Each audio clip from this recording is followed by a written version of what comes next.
Viewers welcome back in our programme जी doctor साहब हुण साडे दर्शकां दसो अज दे दिन दी इतिहासक अहमियत।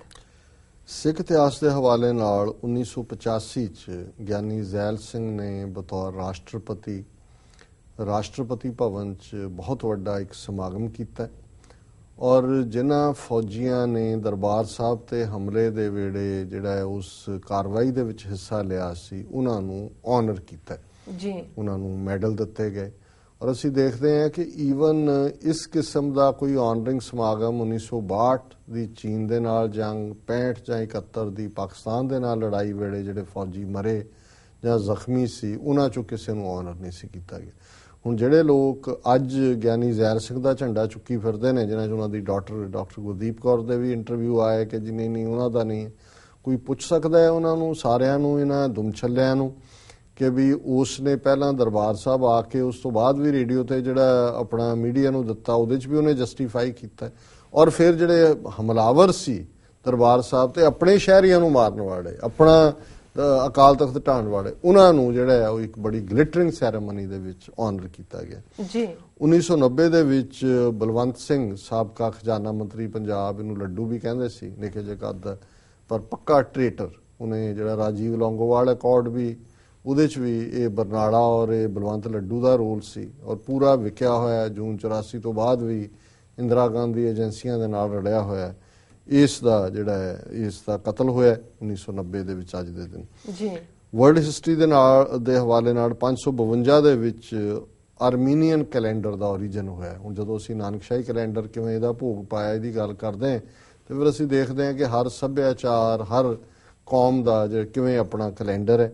1747 ਦੇ ਵਿੱਚ ਨਾਦਰ ਸ਼ਾਹ ਕਿਉਂਕਿ ਹਮਲੇ ਬੇਸ਼ੱਕ ਸਾਡੇ ਤੇ ਪੱਛਮ ਵੱਲੋਂ ਹੋਏ ਨੇ ਦਰਾ ਖੈਬਰ ਤੋਂ ਜੀ ਪਰ ਇਹ ਜਿਹੜਾ ਨਾਰਥ ਵੱਲੋਂ ਇੱਕੋ ਇੱਕ ਹਮਲਾ ਹੋਇਆ ਉਹ ਨਾਦਰ ਸ਼ਾਹ ਆਇਆ 1739 ਦੇ ਵਿੱਚ ਔਰ ਉਹਨੇ ਹੀ ਦਿੱਲੀ ਦੀ ਲੁੱਟ ਮਚਾਈ ਤਖਤੇ ਤਾਊਸ ਲੈ ਗਿਆ ਕੋਹਿਨੂਰ ਹੀਰਾ ਲੈ ਗਿਆ ਜਿਹੜਾ ਈਰਾਨ ਦੇ ਵਿੱਚ ਅੱਜ ਵੀ ਤਖਤੇ ਤਾਊਸ ਪਿਆ ਤਹਿਰਾਨ ਦੇ ਮਿਊਜ਼ੀਅਮ ਪਰ ਅੱਜ ਦੇ ਦਿਨ 1747 ਚ ਦਾ ਕਤਲ ਹੋਇਆ और अहमद शाह अब्दाली जिहड़ा पहली बारी नादर शाह दे नाल फौज च आया सी बाद फिर उन्हें कई हमले कीते जी।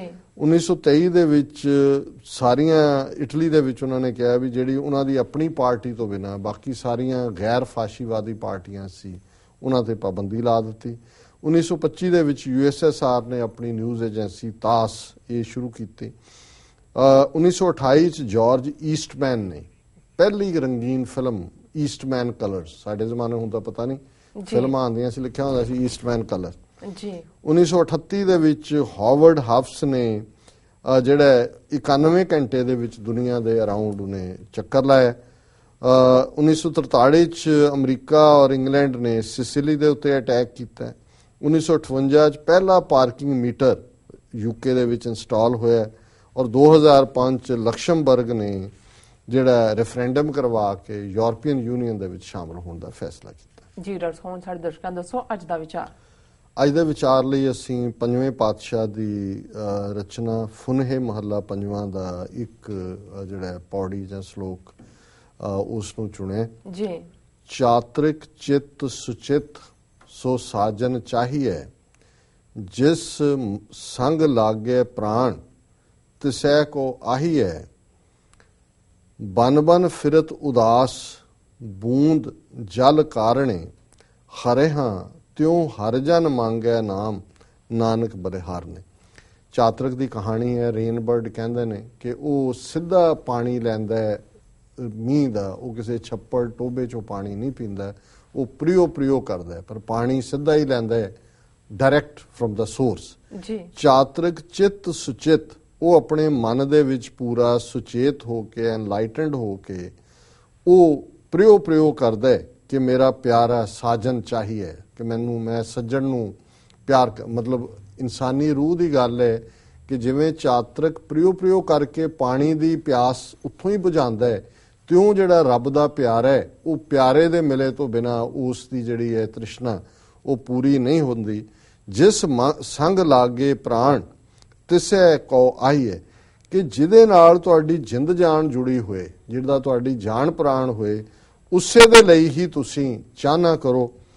बन बन फिरत उदास बूंद जल कारणे हुण जिवें वो पपी है हर थां ते फिरदा है उस प्यास दा मारिया होया ਇਵੇਂ ਹੀ ਮੈਂ ਆਪਣੇ ਪਿਆਰੇ ਨੂੰ ਮਿਲਣ ਲਈ ਪਿਆਰੇ ਦੀ ਚਾਹਨਾ 'ਚ ਥਾਂ ਥਾਂ ਭਟਕਦਾ ਫਿਰਦਾ। ਹਰਿਆਂ ਤਿਉ ਹਰ ਜਨ ਮੰਗੈ ਨਾਮ, ਨਾਨਕ ਬਲਿਹਾਰ ਨੇ। ਵੀ ਜਿਸ ਤਰ੍ਹਾਂ ਪਪੀਹਾ ਪਾਣੀ ਦੇ ਲਈ ਭਟਕਦੇ ਆ, ਉਹਦੀ ਤ੍ਰਿਸ਼ਨਾ ਉਦੋਂ ਹੀ ਮਿਟਦੀ ਹੈ ਜਦੋਂ ਉਸ ਨੂੰ ਮੀਂਹ ਦਾ ਪਾਣੀ ਉਹਦੇ ਅੰਦਰ ਪੈਂਦਾ ਹੈ। ਇਸੇ ਤਰ੍ਹਾਂ ਜਿਹੜਾ ਰੱਬ ਦਾ ਪਿਆਰ ਹੈ, ਜਿਹੜਾ ਪ੍ਰਿਓ ਕਰਦਾ ਹੈ, ਜਿਹੜਾ ਆਪਣੇ ਪਿਆਰੇ ਨੂੰ ਯਾਦ ਕਰਦਾ ਹੈ ਅੱਠੇ ਪੈਰ, ਉਹਦੀ ਤ੍ਰਿਪਤੀ ਉਦੋਂ ਹੀ ਹੋ ਜਾਂਦੀ ਹੈ ਜਦੋਂ ਕਿ ਉਹ ਪਿਆਰਾ ਉਸ ਨੂੰ ਮਿਲਦਾ ਹੈ। ਹਰੇ ਹਾਂ ਤਿਉ ਹਰ ਜਨ ਮੰਗੈ ਨਾਮ, ਫਿਰ ਉਹ ਹਰੀ ਦਾ ਜਨ ਉਸੇ ਹੀ ਨਾਮ ਨੂੰ ਮੰਗਦਾ ਹੈ ਕਿ ਉਸ ਨਾਮ ਦੇ ਨਾਲ ਹੀ ਉਸ ਦੇ ਅੰਦਰ ਠੰਡਕ ਵਰਤਦੀ। ਜੀ ਡਾਕਟਰ ਸਾਹਿਬ, ਤੁਹਾਡਾ ਬਹੁਤ ਬਹੁਤ ਧੰਨਵਾਦ। ਤੁਸੀਂ ਅੱਜ ਦਾ ਵਿਚਾਰ ਸਾਡੇ ਦਰਸ਼ਕਾਂ ਨਾਲ ਸਾਂਝਾ ਕੀਤਾ। ਇਸ ਨਾਲ ਵਿਊਅਰਸ ਕੋਲ ਲੈਣੇ ਇਜਾਜ਼ਤ। ਵਿਊਅਰਸ, ਸਾਡੇ ਪ੍ਰੋਗਰਾਮ ਦਾ ਸਮਾਂ ਇੱਥੇ ਸਮਾਪਤ ਹੁੰਦਾ। ਤੁਸੀਂ ਆਪਣੀ ਰਾਏ ਤੇ ਸੁਝਾਅ ਸਾਨੂੰ ਭੇਜਣਾ ਨਾ ਭੁੱਲਣਾ।